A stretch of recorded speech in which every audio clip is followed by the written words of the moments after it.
Dear friends, thank you for coming. Now, புற்றுநோய் சம்பந்தமான ஒரு கான்ஃபரன்ஸ் இது நடத்துகிறோம். இதில் தமிழ்நாட்டில் உள்ள முக்கியமான மருத்துவர்கள், புற்றுநோயை வைத்தியம் பண்ணுற மருத்துவர்கள் இங்கே வந்துருக்கிறாங்க. கொஞ்சம் சர்ஜன்ஸு, கொஞ்சம் ரேடியேஷன் ஆன்காலஜிஸ்ட், மெயினாக மெடிக்கல் ஆன்காலஜிஸ்ட். ஏன்னா சாதாரணமாக இப்போ இருக்கிற புற்றுநோயை வந்து சர்ஜரி மூலமாகவும் ரேடியேஷன் மூலமாகவும் 100க்கு 25 பேருக்கு குணப்படுத்த முடியும். அதுக்கு மேலே குணப்படுத்தணும்னா சிஸ்டமிக் ட்ரீட்மெண்ட் சொல்லணும். அதாவது ரத்தத்தின் மூலமாகவோ அல்லது வாய் வழியாகவோ மருந்துகளை செலுத்தணும்.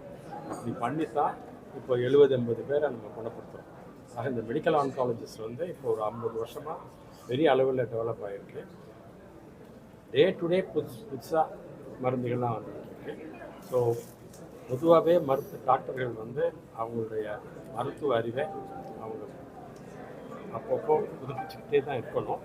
பழைய வைத்தியத்தை தொடர்ந்து பண்ணிக்கிட்டு இருக்க முடியாது.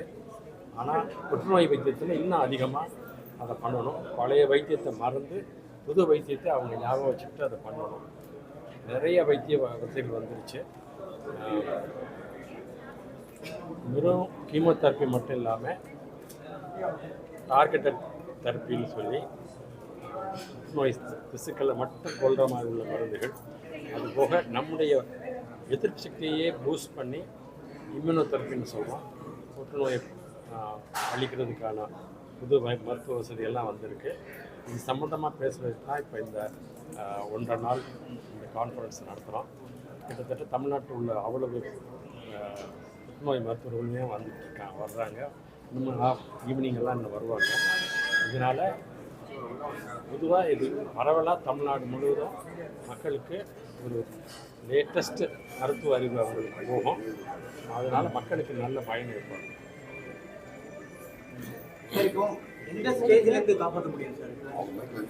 பொதுவாக ஸ்டேஜ் 1, 2, 3 ஈஸியாக குணப்படுத்தலாம். ஸ்டேஜ் 4 வந்து சில வியாதிக்கு, உதாரணமாக லிம்போமா, லியூக்கீமியா, அப்புறம் டெஸ்டிகுலர் டியூமர், அந்த மாதிரி சில வியாதிகள் தான். அது 100க்கு 10% தான் ஸ்டேஜ் 4 இருக்கிறத குணப்படுத்த முடியும். மற்றபடி பெரும்பாலான வியாதிகளை ஸ்டேஜ் 3க்குள்ளே இருந்தால் தான் நம்ம குணப்படுத்துகிற மாதிரி வரும். எந்த உறுப்பை வந்து இந்த புற்றுநோய் வந்து பாதிக்கும் அதிகமாக? இப்போ கல்லீரல் நோய் வந்து இப்போ பவதாரணி கூட இறந்தாங்க. அந்த மாதிரி இல்லை, புற்றுநோய் உடம்பை எந்த உறுப்பை வேணாலும் பாதிக்கலாம். பொதுவாக பெண்களுக்கு அதிகமாக மார்பக புற்றுநோயும் கர்ப்பப்பை புற்றுநோயும் அதிகமாக அவங்கள பாதிக்குது. ஆண்களை பொறுத்த வரைக்கும் தொண்டைவாய் புற்றுநோய், நுரையீரல் புற்றுநோய், பெருங்குடல் புற்றுநோய், பிராஸ்டேட் புற்றுநோய், இதெல்லாம் அதிக அளவில் மக்களை பாதிக்கும். இம்யூனோதெரப்பிங்கிறது இப்போ ஒரு 5-6 வருஷமாக வந்த புது கான்செப்டு. நம்ம உடம்புல எதிர்ப்பு சக்தி இருக்குது. லிம்போசைட்ஸ்ன்னு சொல்கிறது. டி லிம்போசைட்ஸ், பி லிம்போசைட்ஸ், அதுதான் நம்மளை கிருமிகள்கிட்டேருந்து காப்பாற்றுது. மற்ற கேன்சர் வராமையும் தடுக்கிறது அதுதான். ஆனால் நம்முடைய பழக்க வழக்கத்தினால இப்போ நம்ம நிறைய ஆண்கள் வந்து புகையிலை பிடிக்கிறாங்க, மது அருந்துறாங்க. அதனால் அவங்களுடைய இம்யூன் சிஸ்டம் பாதிக்கப்படும். அவங்களுக்கு அதனால் புற்றுநோய் வர்றதுக்கான வாய்ப்பு உண்டாகுது.